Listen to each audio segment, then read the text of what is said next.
အားလုံးပဲမင်္ဂလာပါရှင်ဒီနေ့မှာတော့ကျမလိုပဲစိတ်အားငယ်တတ်ပြီးတခုခုဆိုအလွယ်တကူလက်လျှော့ခြင်းစိတ်ဖြစ်တတ်တဲ့အမျိုးသမီးလေးတွေအတွက်အတူကြီးတချို့ကိုမျှဝေပေးပါရစေရှင်မင်္ဂလာပါကျမကတော့ General Thoughts ပိုင်းဝေမောမှာအပတ်စဉ်တစ်နေ့လာအနေနဲ့ကြာတာပတိနေ့တိုင်းကျမရဲ့တွေးမိတွေ့ရလေးတွေကို Audio Book အနေနဲ့မျှဝေပေးနေတဲ့မျက်ဝေမောပဲဖြစ်ပါတယ်ရှင်ကျမကအပြင်ပန်းမှာတော့မာကြောသလိုအကြောတင်းသလိုထင်ရပေမဲ့စိတ်ထဲမှာတော့အားငယ်လွယ်တဲ့သူတိမ်ငယ်လွယ်တဲ့သူတခုခုကြုံရင်လက်လျှော့ခြင်းစိတ်အမြဲတက်လာတတ်တဲ့ပြုံ့ညံ့တတ်တဲ့အမျိုးသမီးတစ်ယောက်ပါဒီအကြောင်းအရာနဲ့ပတ်သက်ပြီးတော့ကျမရဲ့ကိုရီအတွေ့အကြုံလေးတစ်ခုကိုမျှဝေပေးသွားချင်ပါတယ်ကျမက10တန်းအောင်ပြီလို့တက္ကသိုလ်တက်တဲ့အချိန်မှာကျူရှင်တင်ရင်ခိုက်လို့ရင်တက္ကသိုလ်ကိုဆက်တက်ခဲ့ပါတယ်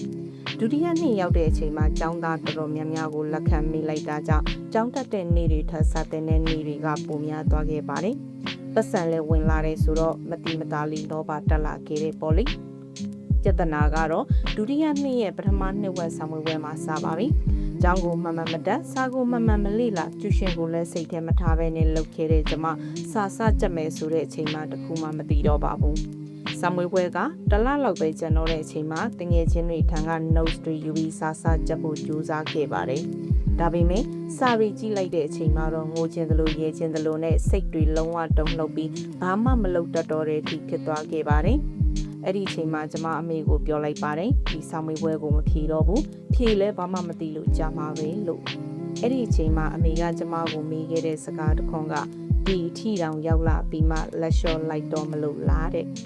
အဲ့ဒီစကားတစ်ခွန်းကပဲကျမစိတ်ကိုလှုပ်ရှားစေခဲ့ပါတယ်ဟုတ်ပါတယ်ကျမတို့သားမီးမြောက်ဒီချိန်လေးထိရောက်လာဖို့ဘလောက်ခက်ခဲခဲ့တယ်လဲဘလောက်ဒုက္ခခံခဲ့တယ်လဲဘလောက်ကြိုးစားခဲ့တယ်လဲဆိုတာကိုပြန်သတိရခဲ့မိပါတယ်အဲ့ဒီနောက်မှာတော့ကျမအပြန်တင်ပြီးကြိုးစားချက်မှတ်ခဲ့ပါတယ်နောက်ဆုံးမှာတော့အဆင်ပြေစွာနေပဲဖြေနိုင်ခဲ့ပါတယ်ဒီနေ့ထိလေလုပ်ငန်းခွင်မှာပဲဖြစ်ဖြစ်ဘဝမှာပဲဖြစ်ဖြစ်လက်လျှော့ခြင်းစိတ်တက်လာတဲ့အချိန်တိုင်းအမိပြောခဲ့တဲ့စကားလေးကိုပဲပြန်ကြားရောက်နေတတ်ပါတယ်ဒီထိရောက်လာပြီးမှလက်လျှော့လိုက်တော့မလို့လားတဲ့တငယ်ချင်းတို့ရေလူတိုင်းရဲ့ဘဝမှာအခက်အခဲတွေကမတူညီနိုင်ပါဘူးဒါပေမဲ့ခက်ခဲမှုရှိတာကတော့အတူတူပါပဲဘသူဘဝမှာမှလည်းအမြဲတမ်းအဆင်ပြေနေတတ်တာမရှိပါဘူးအခက်အခဲတွေကြုံလာတဲ့အချိန်မှာကိုပြန်မေးကြည့်လိုက်ပါဒီမှာပဲရမလားဒါကိုဖြတ်ကျော်မလားဒါကတော့ကိုရဲ့ရည်ချယ်မှုပါလက်လျှော့ခြင်းစိတ်တက်လာတဲ့အချိန်တိုင်းတစ်ချက်လောက်ပြန်တွေးကြည့်လိုက်ပါငါဒီနေရာအထိဘလောက်ကြိုးစားပြီးတော့လာခဲ့တာလေဘာတွေဖြတ်ကျော်ခဲ့ရလဲဘာတွေပြီးဆက်ခဲ့ရလဲဒီလိုပဲရက်လိုက်ဖို့တန်ရဲ့လားလို့ပေါ့ရှေ့မှာစောင့်နေတဲ့ပန်းနိုင်ကိုမသွားကြည့်တော့ဘူးလားငါဒီလမ်းကိုဆက်လျှောက်ခဲ့တာအရှုံးပေးဖို့လားအရန်ပင်မလာတဲ့အချိန်မှာရက်လိုက်ဖို့မဟုတ်ဘဲနဲ့ခဏနားပြီးဆက်လျှောက်ဖို့ပါပဲ